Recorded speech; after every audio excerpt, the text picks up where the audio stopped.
secrétaire exécutif provincial à Sinamed, Kinshasa, Mboterayo. Mbote mingi, matondo mingi, de Kosango. Merci. Merci pour l'invitation. Et Nayango, merci Marangai, Paminga Nyos, il y a République démocratique du Congo, particulièrement au Kinshasa. Pambate na Kinshasa, awa, toza na près de 10 000 médecins, et Ngai na Sinamed, nous avons près de 7 800 médecins qui ont adhéré à notre syndicat et qui nous défendent. Adhésion à la loi facultative. C'est la facultative. Avec le pluralisme syndical, c'est la Constitution qui l'autorise. Très bien.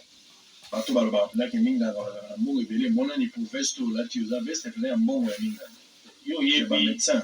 Oui, minga, tout ça, bunda. Et pour nous avoir, nous bunda. Ndeko Sango, naïbi que Robert a ngadi bosso, question libosso, mais que dit les serments d'Hippocrate? Maintenant, naïbi n'est pas comme sous, il y a la kisayo, au bine à la tibo. Naza pour la kisayo, mukanda musuko Hippocrate à Kumaka. Oh, bah, tu vas y avoir mingité. Bah, y avoir mingité. Akomaka otobengi serment ezawana pe akomaka lisusu pe testament d'Hippocrate na otangelo testament oyo serment elobi ke tokosala mosala biso na ndenge esengeli et jure je respecterai mes maîtres je mettrai plutôt intérêt ya malade pour likaya oyo ya ngai mais testament pe elobi po serment eza kopesa biso oyo etali ngai envers bamalade mpe na oyo etali bacollaborateur na nga mais il n'y a pas comprenant qui est Hippocrate. C'est là que tu bengi pe testament. La testament on a rien du autant en beaucoup très bien. Car on peut dire la bosso pas va bosser à testament. Testament Hippocrate Isali et puis serment à Isali. Yoga testament. C'est une recommandation pour le médecin d'avoir bon visage et juste en bon point, selon son tempérament, car d'un médecin mal portant, on pense d'ordinaire qu'il ne saura non plus bien soigner les autres. Il faut ensuite qu'il soit net de sa personne, bien vêtu et qu'il use de parfums agréables, et dont l'odeur n'est rien de suspect, car tout cela dispose les malades en sa faveur. Les médecins savent. Allez, allez-y. Donc, médecin, faut la solo ya bien. Bilamba ya bien. Alataka kitoko. Mais pour nos médecins, ça n'a yango. Et c'est nini. Ndeko nanga sango toyebi yango. Les populations oyo eza yanga ite. La population ya ngumba ya l'état ya mboka na biso, ya chef de l'état, ya autorité, ya gouvernant. Et les gars dans pasi mais na bundaka.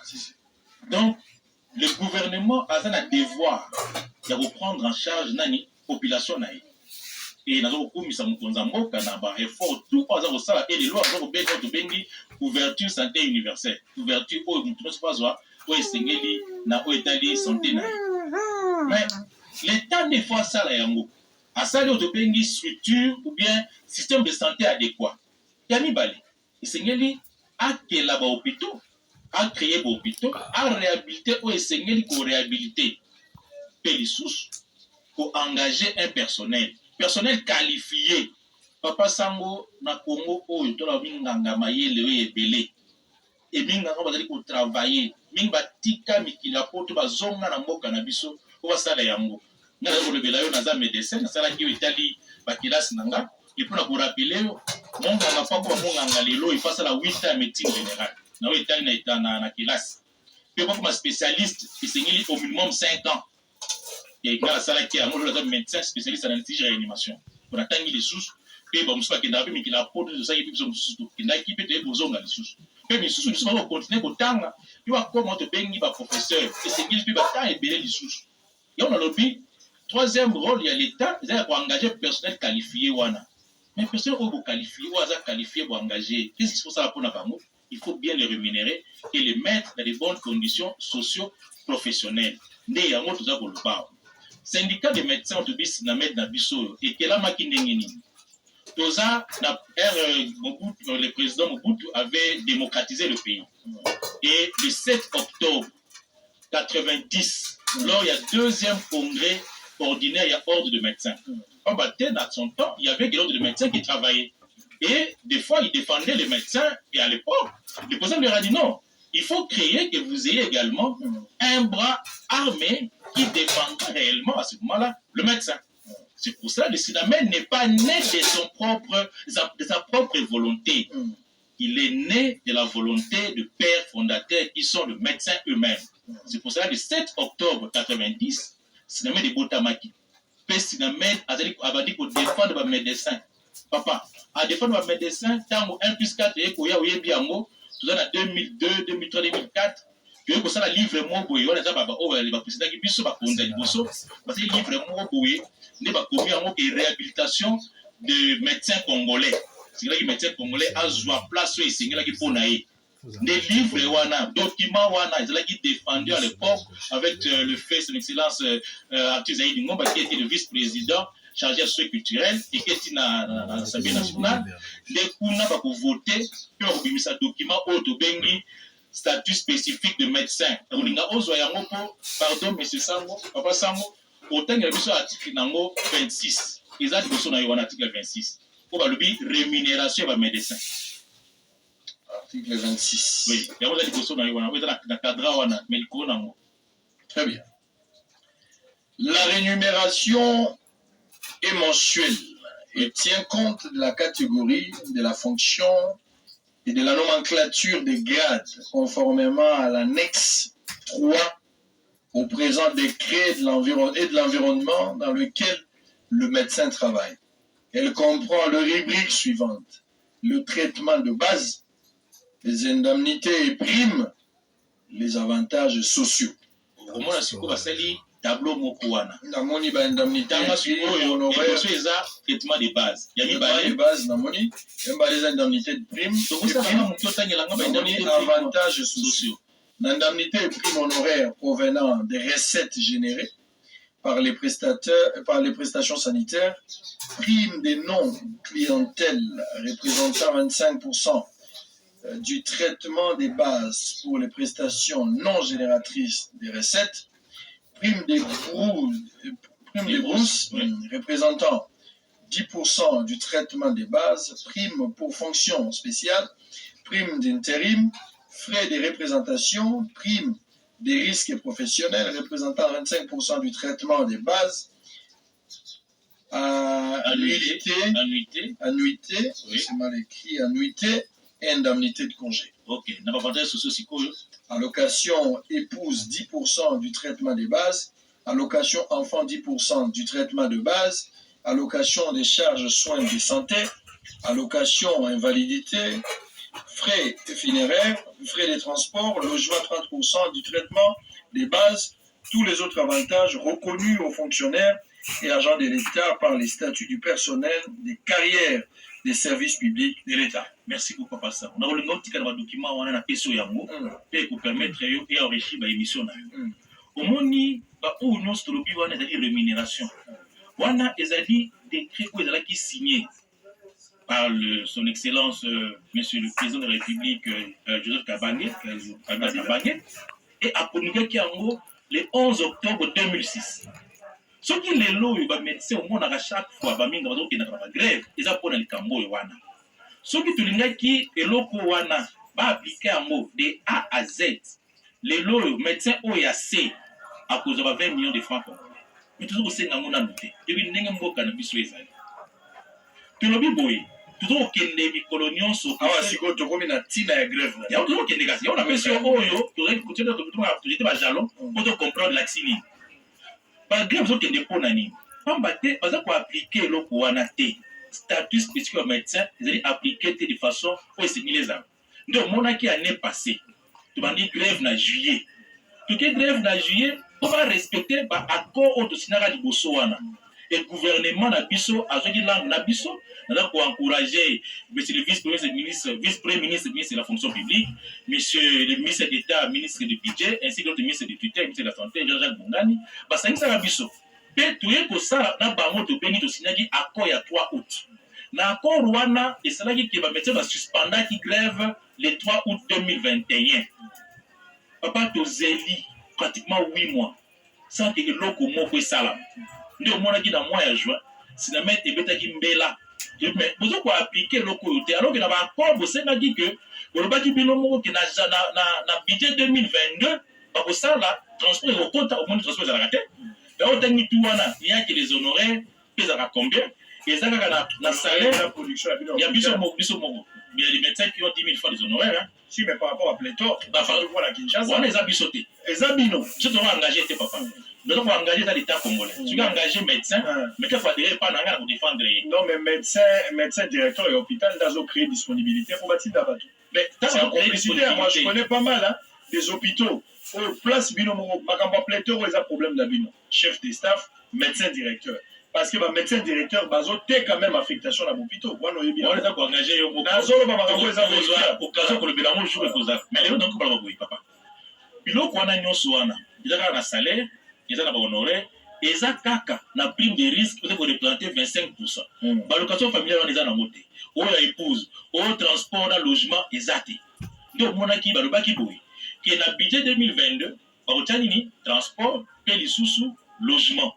Paye sous bako bazalaki nommé na bagrade bako eza renforcer bagrade bakopesa bango mbongo esengeli mpe tozeli 8 mois après eloko te ntango sinamet ekwakaki mbela nde baye koconvoke biso na basise moko na bibwa mpo tokendaki totravaillaki mais eloko mwa malamu bimaki kuna ezalaki te bakoya kosigne avena na syndicat mosusu alors que tosinaki biso accord wana ezalaki biso ban syndical 2 syndicats et gouvernement avec 3 ministres. Bon, signé à Venawana sans Sinamed. Alors que d'habitude, Sinamed, les lots, sur les 19 000 médecins qui sont en République du Congo, Sinamed a 16 000 médecins. Les restes, basés dans le syndicat, nous sommes basés à syndiquer. Donc, Sinamed a poids ma casse que le syndicat nous. Mais Sinamed va dire non. Mais petit, l'État congolais fait respecter les médecins. N'est-ce pas qui tourne la grève? Pendant la grève le 6 juillet, dans le service minimum, pour te dire, mais tu as une obligation, tu as la grève, tu vas sauter. Tu as grève le 6 juillet, dès le 13, le gouvernement s'est élevé. Mais petit, c'est un nous sommes très bien organisés. Moi, je n'ai pas décidé de pour la raison des urgences. Donc, tu as l'hôpital, vous avez des urgences, vous avez des urgences, vous avez la Tchangu, la Lukunga, la district 4. Mais le gouvernement s'est dit sous d'oreille. Et l'autre côté, Papa Sango, n'a pas ça collé là. Nous avons dit la radicalisation depuis le 1er août. Dès qu'on a Sango. Oui, aujourd'hui, l'hôpital Morotela Munganga Sinamed, et oui, qui est majoritaire. Papa Sango, n'engo de la tête. On a encore la lelo. Dans les limbes à la misat. Même lundi, devant les médias, j'ai failli pleurer quand je parlais de l'association des médecins congolais. Les médecins congolais, Aza Kozaka même bon au Kokunda, moi Nanaï. Nayambaki il y a 2 mois. Ça c'était général, Munganga Moko. Akoufeli Moine. Je ne dirais pas, moi, je ne sais mais Akoufeli Moine, Aza incapable. Et on peut me dire, je médecin congolais. Depuis ce lieu, je crois que nous avons 1 000 $. Puis, Nekonanga, Akoufaki, médecin. Moi, si naï. Akoufaki, Atkei Banana, moi, si. Et moi, ça y est, parce que le prix n'a été bloqué. Nekonanga Sango. Nayamba Nibota Moko, il y a pratiquement 4 mois. Baye Komonanga. Pour Nekonanga Akoufaki, comme Atkei Bango Shekiete, tu as dit que 6 mois, tu vas faire ma médecin. Tu vas monter l'information. Et médecin Wana, Akoufaki, et que la famille accède à son compte. Comme il n'arrivait pas, nous avons été obligés de leur demander de pouvoir rédiger un PV du conseil de famille pour désigner un liquidateur. Mais c'est un des paragraphes qui nous a beaucoup fait mal, et j'ai pleuré. C'est lorsque la famille écrit que notre frère n'a rien laissé de valeur, excepté sa prime de risque, mon cher ami. Tu vas pleurer. Quelqu'un qui a fait 18 ans de médecine, même pas un lopin de terre, il est décédé. Et sa famille n'avait pas de quoi même à l'enterrer. Et nous avons été obligés de pouvoir les aider à avoir cet argent et de soutenir un peu la veuve et les orphelins. Les exemples sont légion. Nous avons beaucoup de cas comme ça et le médecin meurt. On nous brandit la guerre à l'Est. Mon cher frère, je suis d'accord avec le chef de l'État aujourd'hui. Et nous sommes des cœurs avec la population congolaise qui souffre, qui est meurtrie au niveau de l'Est du pays. Et aujourd'hui, nous sommes contents avec le président de la République, avec la position qu'il a prise de bouter hors d'état de nuire toutes les forces négatives là. Mais je vous dirais, M. Sango, vous savez combien de médecins sont morts de la guerre contre la COVID-19? J'en ai enterré ici 200 médecins et des professeurs d'université qui sont morts de la lutte contre la COVID. Mais vous savez, aujourd'hui, ces médecins-là, leurs familles sont comment? Abandonnés, je vous ai dit. 6 mois après, la prime de risque est bloquée. Et ces médecins, la famille est tellement abandonnée. J'ai des professeurs d'université, pas les gens les reconnaissent aujourd'hui quand j'en parle, au campus universitaire, qui sont morts de la COVID. Et aujourd'hui, leur famille abandonnée. Non. Nous disons que le médecin ne demande que l'implication du chef de gouvernement pour décrisper cette crise. Nous félicitons le ministre qui nous a invités le 15, parce que ce qu'il avait dit à la 64e réunion du gouvernement de la santé, qu'il y avait juste 30%, ce n'était pas vrai. Je vous ai donné le nombre de médecins du SINAMED. Et les médecins étaient très mécontents, mais nous avons encouragé ce qu'il a fait. Il nous a invités autour de la table. Et le lundi, nous sommes retrouvés avec le ministère de la Santé, toute l'administration de la Santé, le secrétaire général, le 2-1, ainsi que tous ses collaborateurs. Et nous avons échangé dans un climat de paix. Et nous l'avons encouragé parce que lorsqu'il a reçu les partenaires, il a même, par rapport à la mise en place de la HACCU, l'autorité de régulation de la couverture universelle des soins, il leur a dit non, il faut prendre réellement en compte le personnel. Et là, nous lui avons rappelé que lui, en tant que défenseur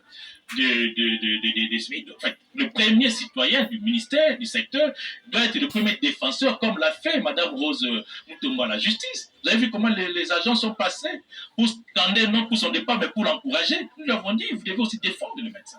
C'est pour cela. Nous sommes retrouvés ensemble, échangé pendant près d'1h30 ensemble, et avons décidé qu'on puisse mettre sur pied une feuille de route. Que nous avons mis, et cette feuille de route lui a été présentée. Nous sommes restés, nous, les bons syndicats, nous avons été accompagnés de notre syndicat également, qui est avec nous, avec les experts du gouvernement de son ministère ainsi que de l'administration de la santé, et avons rédigé un plan de sortie de crise. Qu'est-ce que le médecin réclamait? Je vous l'ai dit. Le médecin réclamait il y a près de 10 000 médecins qui travaillent aujourd'hui, qui sont considérés comme des journaliers permanents de la République. Comme journalier, moi je connais, il y a des nouvelles unités, il y a des noms pays. C'est-à-dire, ces nouvelles unités-là, il n'est pas reconnu dans l'administration publique. Tu comprends un peu? Mais il a fait. Les nouvelles unités, ça va reconnu. Mais il n'est pas reconnu, il n'a pas de matricule, il n'a pas le salaire de l'État. Il n'a pas de salaire, mais il a la prime. Si, il a qui lui paye la prime? Non, mais cette prime-là, on ne va pas revenir. Je pense qu'il y aura une émission où on parlera. On va... Qui paye au médecin la prime? C'est l'État congolais. C'est l'État congolais. Si l'État ne le reconnaît pas, pourquoi il peut. Comment ça, c'est la balle. Il va. Et moi, on a il y a un makasi. Donc, c'est les bails comme nous, on a eu. Quand on médecin, on va près de 10 000. Qui ne sont pas mécanisés. Oh, bazoka salaire. Je suis d'accord avec ça. Et la carte, il y en a 6 000. On a la prime. Voilà. Papa, on a des millions de la là. Donc, il n'y a ni salaire, ni prime. 6 000. C'est ça la attendant. Ils ne sont pas couffés boyawa. À quel pays là? Oui, puis, il y a comment médecin sans rapport comme médecin. 8 ans, 5 ans, comme un professeur, va tailler alors que les micros, mais si les lois, ils signent, ils ont rapport à transfert par parents, ils passent. C'est notre lobby. Na kati ya 6 000 wana na fichier bibwa itikala 1700 médecins. Pour tout ce que le gouvernement a déjà en compte, peut-être au tas de médecins au estili mususu etali mususu wana. Ya mi balé. Comme ça que le chef de l'État combattait déjà tant de fêter l'indépendance, na début à mois de juillet anomaki ba médecin général, ba médecin résident chef de clinique wana. Amati ba grade, tout ce là pour nous. C'est parmi les points qu'on devait pour réclamer. Mais tu le dis boy. Na kati wana, c'est ba médecin junior. Régent Oyo, le ministre qui a anomaka na janvier 2019. Si les loyaux, par exemple, une notification dans la puis vous avez payé la grade de Wanaki. Tu sais qu'on va passer à la yango. Et puis, balé. Par médecin, par exemple, besoin, les loyaux, que le gouvernement peut s'abango et doter bango, indemnité wana de transport, puis à logement. Autant qu'il wana, que le logement est à 30%. Il y a salaire. Il y a salaire. Si il appelle si prime de risque, les lots montants, ils ont tu calculer 30% ya nani aux alentours de Bélé. Le dossier le gouvernement peut s'appuyer sur moi dotation morobo. Surtout forfait morobo. Surtout pour un mois où il agit, je l'ai dit déjà. Mais l'État congolais peut prendre une décision politique. C'est-à-dire déjà la paye à troisième trimestre qui est une dotation. Depuis Félix Tshisekedi là où il est président. Médecin va vacciner en bon côté.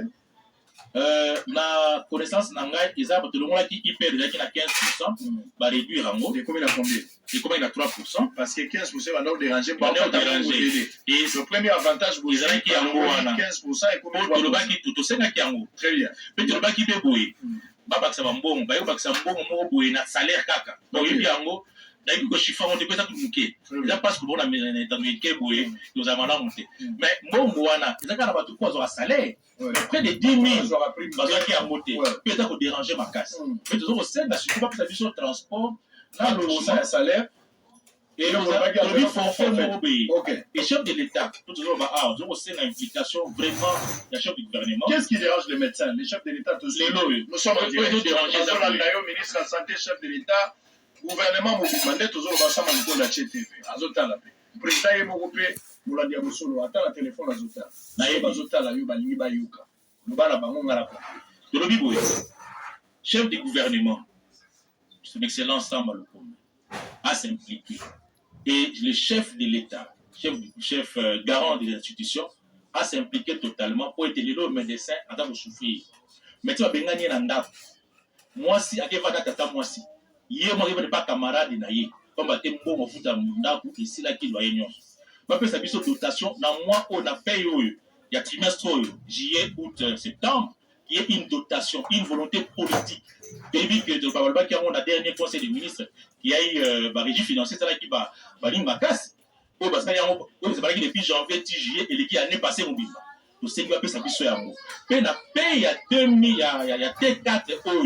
On a fait sa mission transport, dans logement, paye sous. Pas absorber, fichier mon bimba, il y a Bibowana. Pour que tous les médecins, vous allez afficher Bibowana, les 1700 médecins, vous allez payer. Oh, le Seigneur écoute, bango liboso, mais ça attend nambu na paye, oh, ya T3 oh. Mais déjà, vous savez, bango, bata la feuille de route, oh, de présenter bangoana. Mais il dit que le chef de l'État va dire a Tchad, qui va rémunérer pour matin. Pour limiter la secteur de la santé et m'attaquer le poids des sources. Moi, je parle au nom des médecins parce que je suis médecin, mais il y a d'autres personnels également, les infirmiers, les laborantins, les pharmaciens, les dentistes. Et l'État congolais pense à toute la communauté, à toute la profession de santé pour qu'il n'y ait pas une grande tension sociale également. Ça, c'est ce que moi je peux demander et tout en vous remerciant de nous avoir reçus dans cette émission. Non, mais la mission qui est du Bosso. Bonjour, le chef de l'État, Premier ministre Samba Lukonde, ministre de la Santé, population congolaise, même IGF pas Zolanda Bossolo. Les médecins, ceux qui basent à passer, surtout sur le hôpital Morobonga, ils ont passé. Moi, je suis 6 ans, je suis 5 ans, je suis 4 ans, je suis 9 ans. Mais je suis un prime, je suis un salaire. À vivre en honoré. Toi, la problème pléthorique, na ba niveau ya ba hôpitaux na biso to na ngo. Hôpitaux yo soit l'état pléthorique. On a place dans hôpital. Le ko la to chata au meko. OK, le côté il faut que tu moi 100 médecins la logique des choses. Mon côté plus de 400 500 médecins. So OK na hôpital général ya to le bata mere enfant nga. Connexion de bêtises. Et na roi Bodo, OK, hôpital à 7. OK na sanatorium. On peut même na Kitambwa. On peut médecin ba l'équipe. Donc, honoraire, on a atteint sali $100,000 le mois. L'effectif à Batoua Kabolango, il y aura rien. Et puis, honoraire, des héritages, des moutamoutiques, la moitié cinéma, des salaires. Prime à la moyenne, mais salaire, des pinza, et l'eau, il y a un baliba photo, le lot d'indemnité de santé. Baliba photo, on a un bon, on a eu. On photo, on tenait compte des salaires. Médecin, nous avons vu ça dans l'eau, mais médecin, dans une considération, il y a tout ça dans le médecin, dans le Congolais. Tout le bélaté par rapport à Moussa Nabango parce que tu as dit que aventurier Bazali, mais Amaram peut Baza épelé. Les médecins ont un bazar à serment Hippocrate, mais tout autant a fait testament à Hippocrate. Les médecins ont un kito, ils ont un mois le pain, attaquement malade, ils ont un modèle pour traitement là ils ont psychologie. Ils ont bandé le lingue à ça. Ceux qui médecins ont kito, ils ont un malade ou un kito. Bozali nayo, on les a déjà pour Libye qui font nayo. Mais ceux qui médecins ont déjà médiocre. Ils ont la policier mon médium, justice n'y a pas ça. Ils ont la juge moko chemise et katana. Mais $100 pour les gros bikisaï. On peut s'en médecin moko na bango. Bango yo baza na matricule. Te bon mécanicien ba bango. Na moni bo tu ko pesa mi tu pas ba basketteur. Na sepeli ko pesi bango. Bongo police na biso. Azanga mituka. Policier azanga mituka. Joni ba pesa ba médecin mituka. Ba pesa ta pour l'ancienneté ba pesa ba médecin moi mituka pour motiver bango. Bilenge ba vanda ndako ba lobi lobi fona ko ba munganga. Ba ko ba minganga po ando futa bango nyini. Po ba o bazali banda bazangi elo. Si le domaine ni bafuta ba bien na ko. So munga ngazo zo le côté. Ba domaine eza capital pour la batu, c'est-à-dire so yoki munga ngeza image ya mboka. So munga ngazo le côté bafuta shona. Médecin et les professionnels de santé, ba technicien de laboratoire, ba biologiste, ba infirmier, ba radiologue, ba administratif ya hôpital. So bango ngazo zo le côté. So ki docteur azu le côté. So ko pesa nani? Ko pesa na docteur azu te soldat azu te. Ko li ko pesa nani? Politicien, ils ont bon rôle les docteurs. Ok, moi, dans la santé, madame, c'est le docteur qui doit faire quelque chose. bopesa bango mbongo na lobby bolinga te na bandolo makambo osala bino pasi bopesa bango eza droit na bango bopesa bango eza droit na bango oyo bino bozoyiba eza droit na bino te me oyo bango bazosala eza droit na bango bokomisi moyibi légal mpe ozomona yango droit na boko bato bazosala kofuta bango te lobby tokomela soki toza koloba boye lobby toza kozela conseil de ministre mpe mbela oyo osali oyo nasepeli nango makasi tolobi chef de l'état tozosenga implication na ye mpe deja c'est implication po alobaki vendredi passé ki ba maintenir dialogue social na baprofesseur de santé nyonso nde babekisaki biso mpe tozali kosenga ke ministre na biso amema oyo ezalaki fait de route prezentaki wana apesa yango chef de gouvernement samba le mpe ye mpe apermettre ke ezala exécuté pour que crise oyo très bien merci avec espoir que le message est donné message est compris entendu et rejoint résolution en urgence. Merci d'avoir répondu à notre invitation. Allez, on a terminé pour aujourd'hui. C'était long. 4 émissions. Demain, ça sera aussi